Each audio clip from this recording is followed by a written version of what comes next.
사실 전기차를 운행하지 않을 때는 몰랐어요. 전기차 운행하면서 스트레스가 어마어마해요.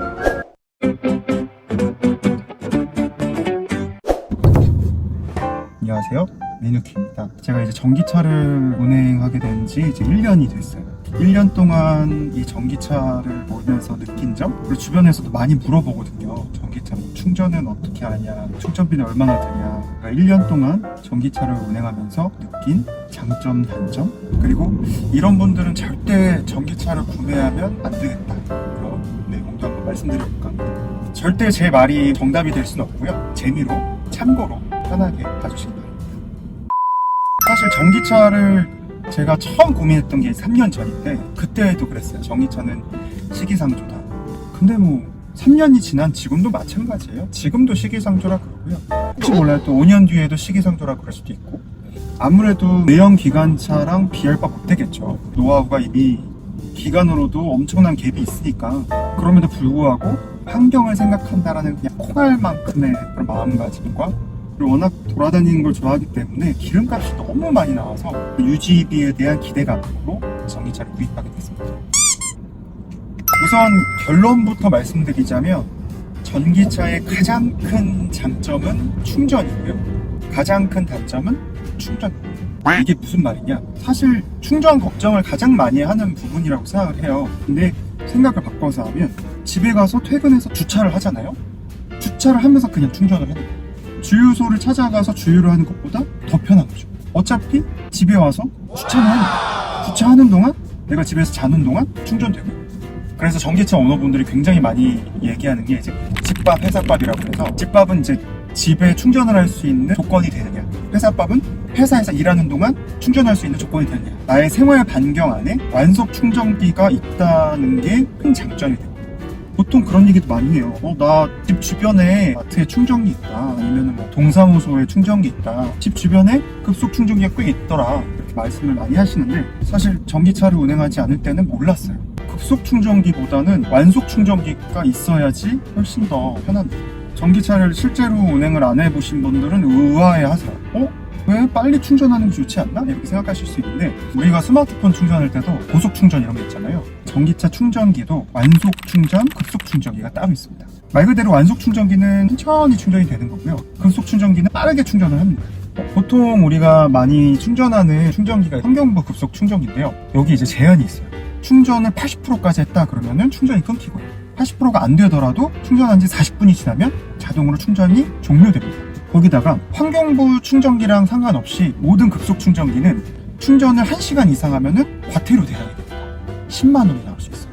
이걸 어떻게 알아요? 하는데, 이제 충전기에 언제부터 충전했는지, 몇 분 하고 있는지 이런 게 나와 있어요. 간단한 안전신문고 앱으로 과태료 부과가 가능합니다. 그리고 앞서 말씀드렸던 이 환경부 충전기 같은 경우에는 누가 충전을 하고 있다, 이 다음으로 내가 하고 싶다, 이런 거를 예약을 걸어 놓을 수 있어요.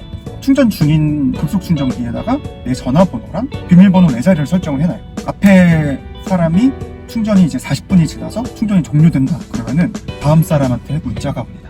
예약한 사람이 걸어놓은 비밀번호를 입력해야 다음 충전이 가능해요. 그러니까 이 말인 즉슨, 내가 40분 동안 충전을 했지만 원하는 충전량에 도달하지 못했다 하더라도 뒤에 누가 예약을 해놨으면 더 이상 충전할 수 없습니다. 어찌됐건 급속 충전기는 기본적으로 40분이나 1시간 안에 다시 돌아와서 충전을 종료해야 된다는 거예요. 그 시간 동안은 차에 앉아 있어야 되거나 주변에 어디 가더라도, 쇼핑하더라도 40분, 1시간 안에 돌아와야 된다는 거예요. 그러니까 여간 귀찮은 게 아니에요, 생각보다. 그러면 완속 충전기는 어떠냐? 급속 충전기는 1시간인데 완속 충전기는 14시간 동안 충전을 꽂아놓은 상태로 주차할 수 있다. 이래서 아까 말씀드렸던 집밥, 회사밥이 굉장히 중요하다는 겁니다. 내 생활 반경 안에서 완속 충전기가 있어야지 이 전기차를 운행하는데 너무나도 편해져요. 주차가 곧 충전이 되는 생활이 돼야 됩니다. 삶의 질이 달라져요. 그게 아니라고 하면 전기차 운행하면서 스트레스가 어마어마할 거예요. 여기서 또 이제 전기차 구입을 이제 고민하신 분들 팁을 하나 드리자면, 우리 아파트에 전기차 충전기 많던데 하더라도 내가 퇴근하는 시간에 내가 충전할 자리가 남아있는지 몇 번씩 가보세요. 그리고 사실 앞으로 충전기는 더 늘어나야 할 거예요. 2025년 1월 27일까지 기존에 있는 거주시설도 총 주차 대수의 2%의 충전기를 의무적으로 설치해야 됩니다. 저희 아파트만 해도 원래 3대였는데 지금 8대가 더 추가가 됐어요. 앞으로 더 충전하기 편해지겠죠. 이렇게 완속 충전기가 늘어나면 늘어날수록 더 편해질 거라고 생각을 해요. 제가 올 겨울에 우주에 있는 리조트를 갔었는데 주차 한쪽 면이 다 완속 충전기로 쫙 깔려있더라고요. 먼 길 운전하고 와서 그냥 주차하면서 꽂아놓으면은 내가 숙박을 하는 동안 완충이 되어 있는 거예요. 그러니까 집에 돌아갈 때도 굉장히 편하겠죠. 앞으로는 주차 공간이면은 충전을 어디든 할 수 있게 바뀌지 않을까. 더 미래가 되면 혹시 몰라요, 주차장 바닥에 무선 충전이 될 수도 있고. 이 외에도 뭐 장점은 굉장히 많아요. 보조금 얘기를 많이 하시는데 지자체마다 워낙 금액들이 상이하니까 장점이다라고 뚜렷하게 말씀드리기는 어려울 것 같고요. 네이버에 그냥 전기차 보조금을 검색하면은 통합 누리지 페이지에 들어갈 수 있는데, 위쪽에는 제조사 차종별로 나라에서 지원하는 보조금 금액이 나와 있고, 맨 밑으로 내려가면 지자체마다 전기차에 보조금 얼마씩 주는지가 나와 있어요. 차종과 이 지자체에서 주는 비용을 합치면 받을 수 있는 보조금이 됩니다. 그리고 제가 댓글에 써놓겠는데, 주소를 타고 들어가면은 지자체별로 보조금을 받을 수 있는 잔여 대수가 얼마나 남아있는지 확인할 수 있습니다. 그리고 차체가 정말 조용해요.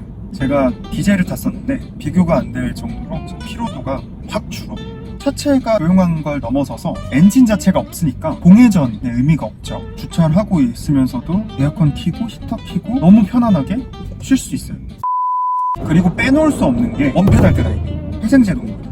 원페달 드라이빙이 뭐냐? 전기차는 가속을 하면서 에너지를 소모하고요, 감속을 하면서 공속되는 에너지로 순간적인 충전을 해요. 제 차만 해도 노란색이 나오면 에너지를 사용하고 있는 거고요, 감속을 하면은 초록불이 되면서 순간적으로 충전을 합니다. 원페달 드라이빙을 사용을 하면 엑셀을 밟고 떼는 것만으로도 가속, 감속, 정차까지 가능합니다. 브레이크를 쓰지 않아도 멈추기까지 할 수 있는 거예요. 처음에는 불안할 것 같은데? 라고 생각을 했었어요. 근데 이게 익숙해지고 나면 운전의 질이 완전히 달라요. 진짜 편해요. 브레이크로 수시로 왔다 갔다 하잖아요. 그래서 그럴 필요 없이 엑셀을 그 감도에 따라서 익숙해지면 피로도가 어마어마하게 줄거든요. 지금 촬영하면서 운전을 해서 쭉 오는 동안 브레이크 한 번도 안 썼어요. 이러면 동시에 브레이크 패드 자체도 수명이 늘어나겠죠.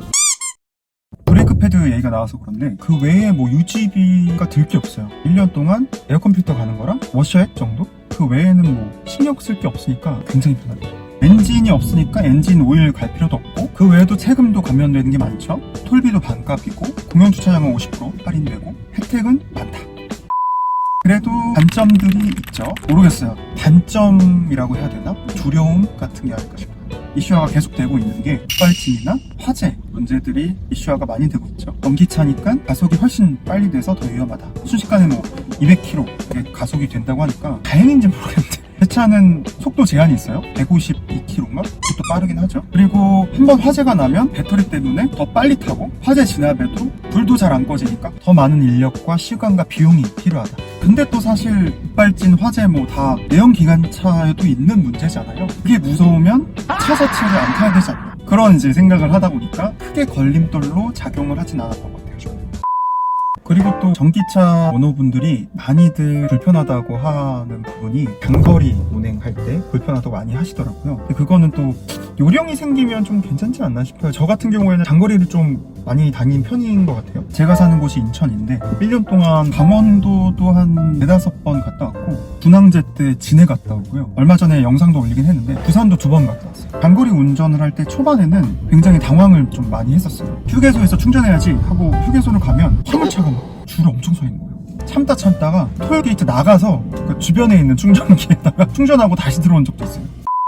근데 여기서 왜 이렇게 전기 화물차가 충전 줄을 서 있냐? 승용차에 들어가는 배터리가 화물차에도 그대로 들어간다고 해요. 그래서 보통 승용차가 차종마다 다르지만 한번 완충하면 400km에서 500km까지 나오는 차도 있고, 화물차는 그거에 반토막입니다. 완충 시 한 200km 갈 수 있어요. 전기차 배터리가 겨울에 에너지 효율도 굉장히 떨어지거든요. 거기다가 무거운 걸 실으면 훨씬 더 줄어들겠죠? 아까 원페달 드라이빙 말씀드렸다시피 감속을 하면서 중간중간 충전이 이루어지기 때문에 일반 시내 운전을 하면 감속이 자주 있기 때문에 에너지 효율이 훨씬 좋게 나와요.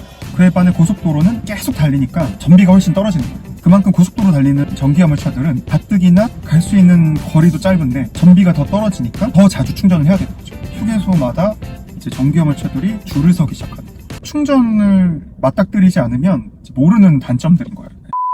정말 당연하지만 팁을 드리자면, 얼마 전에 부산 갔다 왔을 때 숙소 바로 옆에 주유소가 있었는데 거기에 전기차 충전기가 있어서 해운대에서 노는 동안 완충을 시켜놨었어요. 그러다 보니까 부산에서 인천까지 오는데 중간에 휴게소에서 밥 먹는 동안 조금 더 충전하고 무리 없이 왔습니다. 그러니까 가는 길에 충전해야지 라고 생각하면 안 돼요. 꼭 출발하기 전에 완충한 다음에 가셔라.